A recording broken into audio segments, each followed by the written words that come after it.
Today on The Flush, grouse and woodcock take flight in Minnesota's North Woods. As much as you respect it, you're after it to kill the king. We hunt thick forest birds before heading south in search of an Arizona Slam. It's a border-to-border bird hunt with America's bird hunting Nomad. There's a grand finale right here.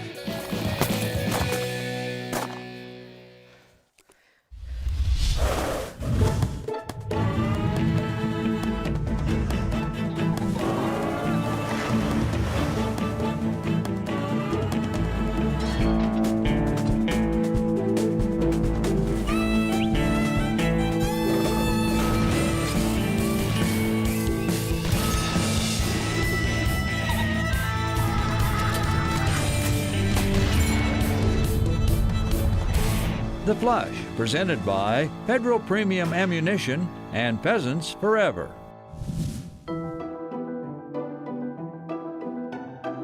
When October winds blow through northern Minnesota, leaves turn to gold. Woodcock begin their fall migration. Rough grouse pick logging road gravel, and Patrick Flanagan pitches his tent far off the beaten path. This is home. I'm pretty proud of it. P. Rita. He's a bird hunter at his core, Good boy. a traveling hunting guide by trade. First things first, we brew coffee. And then from that point, we break out the dogs. We as in we're a team, it's just me. He doesn't really know he's a bird dog yet, but my goal is to make him the best grouse dog in this whole pack. 10 well-trained bird dogs make up Patrick's hunting pack. This is number 8, that one's number 9. It's an impressive lineup. Everybody loves Hank. He's my number one. He's the oldest dog in the group. He's also my best friend. This is life. A life that's evolved into a bird hunting career. I personally don't like streetlights, honking cars, or traffic. And I spend about 89% of my time on dirt roads. Pretty free. Our hunt begins on a massive piece of Minnesota's public property. 7.5. Nacho. Nacho and Hank get the first nod. They're German short-haired pointers from opposite ends of America. Nacho's a 3-year-old from California. Hank's a 9-year-old from the farm fields of Iowa. This is what I call Maine. Maine? When we get to the end of this trail, it opens up in this real high area, and you just think you just jump ship into like a painting. This painting consists of rocky hillsides hidden beneath an aspen, birch, and cedar tree canopy. Pretty cool place, huh? Yeah, no kidding. Minutes into our hunt, Nacho. Nacho catches the first scent. Whoop. There we go.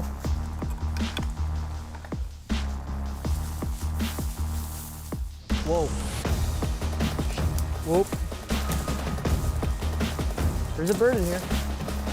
Oh. Where'd it go? I don't know. I heard it. So the game begins. I got Nacho on point here.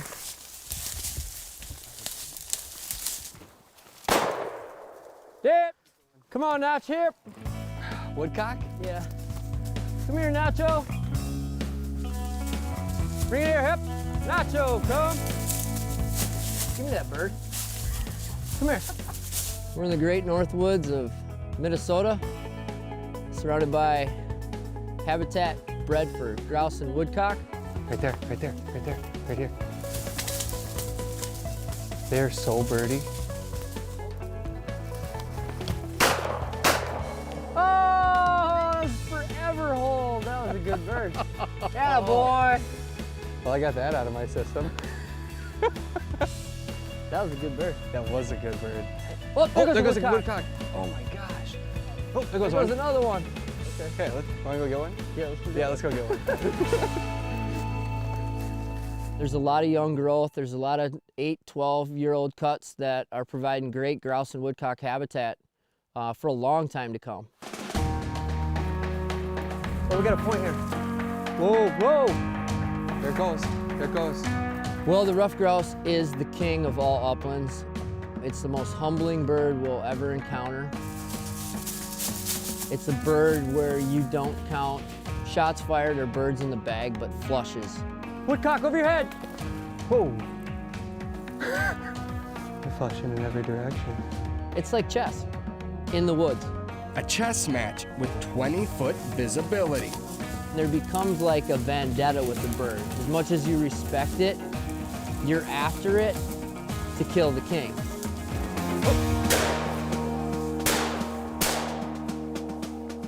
And they beat you almost every time. Yeah, boy. Well, I already lost track of how many birds we've put up. On the logging trail, we hope for an open shot. But Patrick's dogs lead us right back into the thick cover. Here we go, woodcock. Did you get it? We still can't connect. Another easy shot. Oh boy. And I was actually laughing in the back of my head like, this is what it is. Oh. Son of a gun! That was like the perfect going away shot. It's a humbling bird. I had the best view of you missing that. I'm a better guy than I'm a hunter. Hey, we're on the same team then.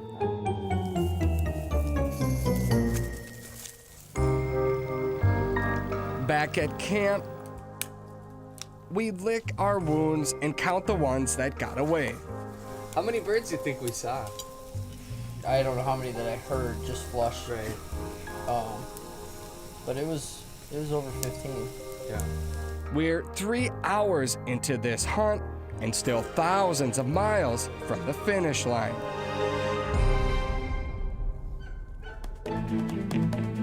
The Flush is brought to you by Federal Premium Ammunition. Every shot counts. Walton's. Everything but the meats. Aluma Trailers. Pike Gear. And by Nutrisource.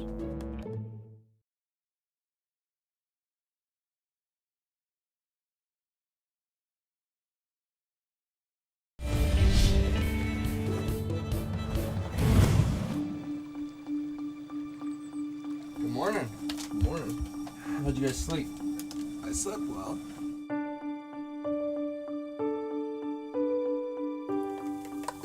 Patrick Flanagan lives by the motto, if it's meant to be, it's up to me. It's written on my chest. And it's written on the wall inside his 1971 Zeppelin. In November will be my 3rd year living outside. Patrick's true grit attitude runs in his family's genes. The Flanagans are Hall of Fame world-class boxers from the 40s and 50s. My Uncle Del and Glenn together amassed over 230 pro fights. Pat followed the Fighting Flanagan's path I had a few fights. before joining the U.S. Navy. 3 years and a year active reserves. During his free time, he perfected the game of handball. Won 2 nationals as a youth. I got recruited down to Southwest Missouri State University in Springfield, Missouri. Ended up staying there for 7 years and coaching that program through 3 national titles. An injury eventually forced him into the corporate world, Print advertising, 17 years. but that didn't stick. It wasn't me, you know? It just wasn't me. Patrick quit his job, sold his house, and followed his dream. It was the only choice. It really was. He bought a tent and began training bird dogs. This was home number 2, the wall tent, which I slept in all of last year. And then this summer in July, I picked up this old 1971 Zeppelin, we call it. It's the hunting shack, you know? Living on the road less traveled, Patrick Flanagan earned the title of America's bird hunting nomad. That's a nice little tag, but I'm just a guy that wants to do everything the best that he can, and this is what I chose. The first time I took somebody out hunting, the reward was so much there that I realized I would rather run the dogs and carry the gun. Today, he and I carry a gun, You ready, my good man? Yep. along with a southern bird hunter named Matthew Lee. It was about a 25-hour drive to get up here. Matt drove up from South Carolina to witness his first rough grouse explosion. I've never shot a grouse. I've never shot at a grouse, so hopefully today I can get my first one. I figured this was the place and the person to do it with. Travis, if you want to get in that pocket right there. We hope Matt will help change our bad shooting luck.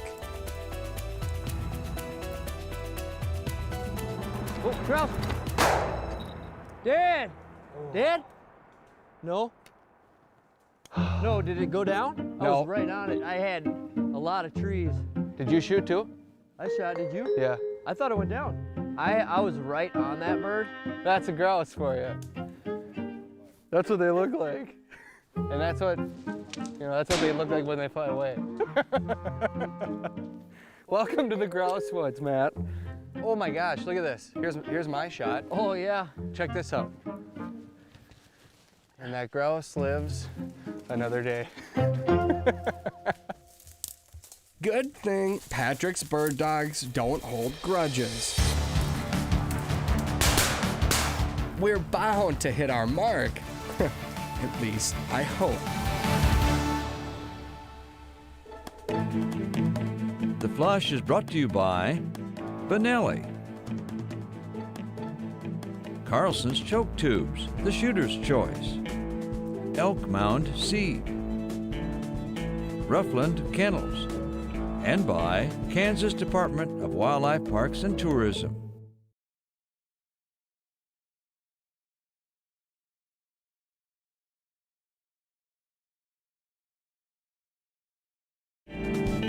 This segment of The Flush is brought to you by North Dakota Tourism. Start your journey at NorthDakotaLegendary.com.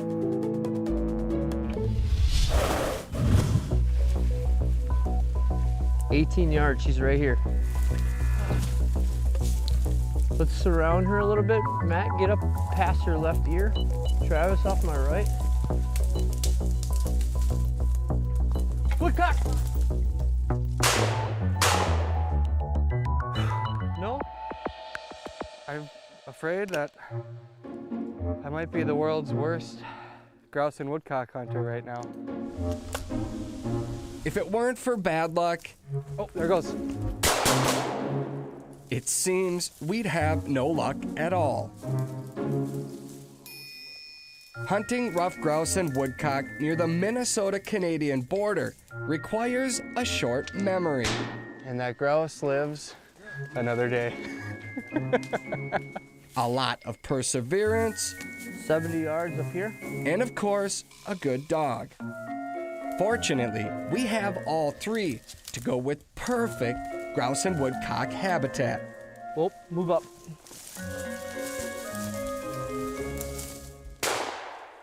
Wing Dynamite is a perfect name for this bird. Pearl can't shoot the birds for us, but she has no trouble finding them. She's a 4-year-old English pointer, the latest addition to Patrick's fleet of bird dogs. Very proud of Pearl.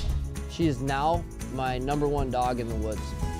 Even with Pearl, this cover gives rough grouse the upper hand. They beat you almost every time.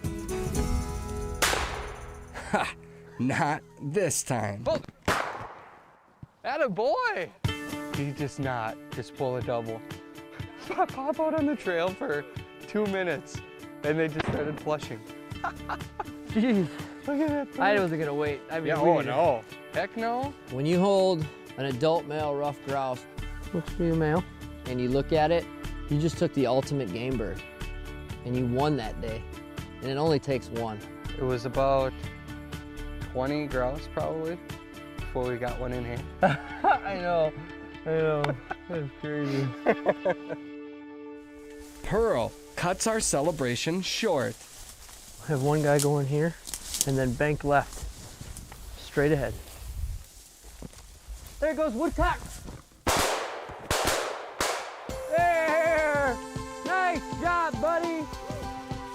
Pearl.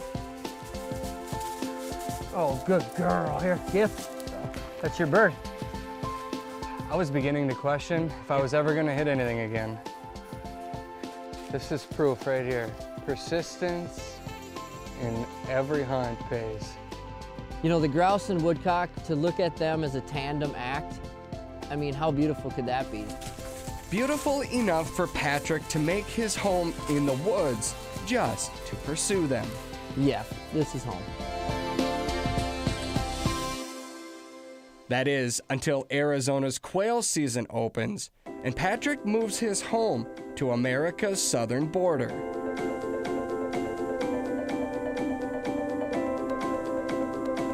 We start here basically December 1st. Arizona quail, scale quail, Gambels quail, and Mearns quail. You can find almost all three behind me. On a cold January day, I arrive in time to witness a rare blizzard cover this arid Arizona landscape. What a place, man. This is incredible. I can't believe the snow followed me from Minnesota to southern Arizona.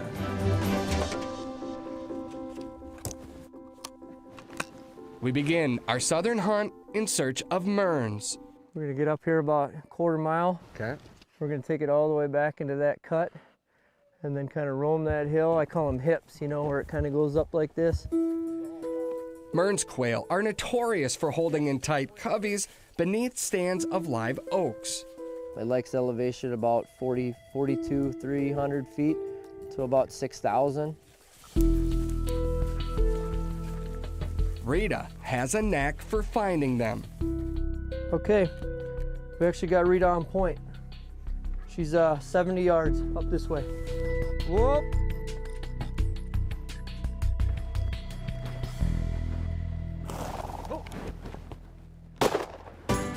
Dead bird, Rita dead. That was huge. You got one? Yeah, male. Awesome. Rita dead. Good girl. Here, come. Come here, girl. Come. Whoop. Come. Good girl. Here, hold. Good girl. What a covey, huh? Holy cow. Oh, man. That was spectacular. Oh, what a beautiful bird. So he's a young one, you think? Yeah, he's just coming into maturity. And I'm sure there was probably maybe 13, 14 birds in that covey. Rocky outcrop. Sun's coming down. They obviously roosted here. You can kind of see some of their droppings from overnight. Still a few acorns. Acorns, quail poop. It's clear this bucket list border-to-border bird hunt is about to reach another level. Pheasants Forever's mission is to protect and restore wildlife habitat. Without habitat, we don't have wildlife, and we don't have places to hunt. Without you, Pheasants Forever has one less voice in their fight for conservation. Join Pheasants Forever today to help us create healthy habitat, cleaner water, and abundant wildlife. Sign up at this web address and you'll receive a 1-year subscription to Pheasants Forever Journal, plus his signature series Pheasants Forever Duffel Bag. Your $35 will make a difference today that will last forever.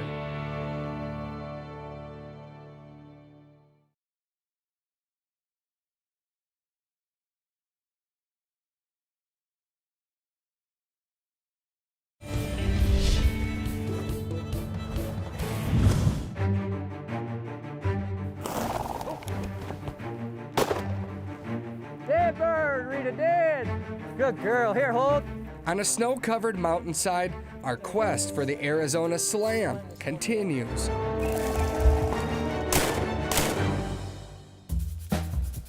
Did you get yours?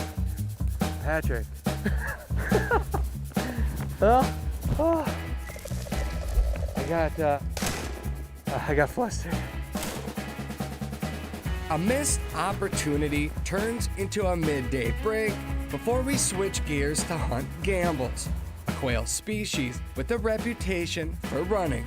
the Gambels quail, along with the scale quail in our region, are known as the desert birds.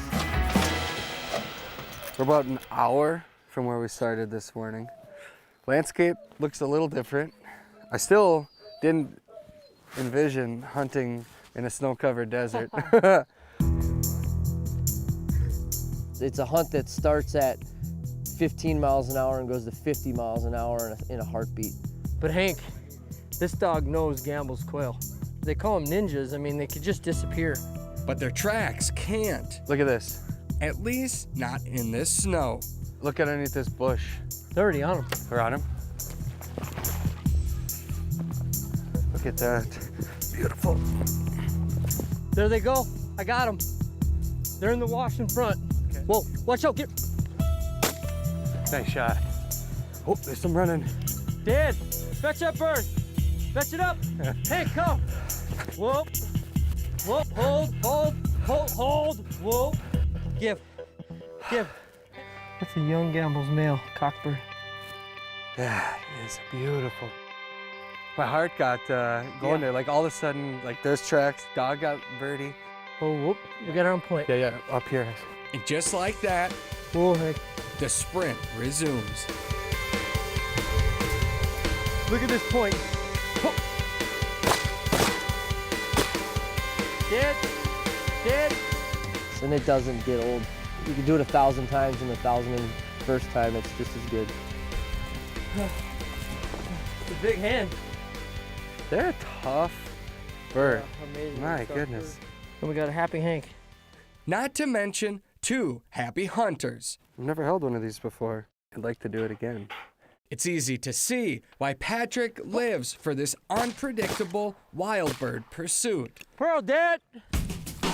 Before this public land adventure comes to a close, Right there, point, right in the bush.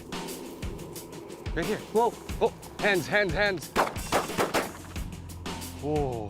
our bucket list bird hunt will reach explosive highs and Get that one. lowly lows. I can't hit a bird. What is going on? You all right? Yeah. Right through my pants. Next week, we'll continue our quest for Arizona's Upland Slam with the bird hunting Nomad.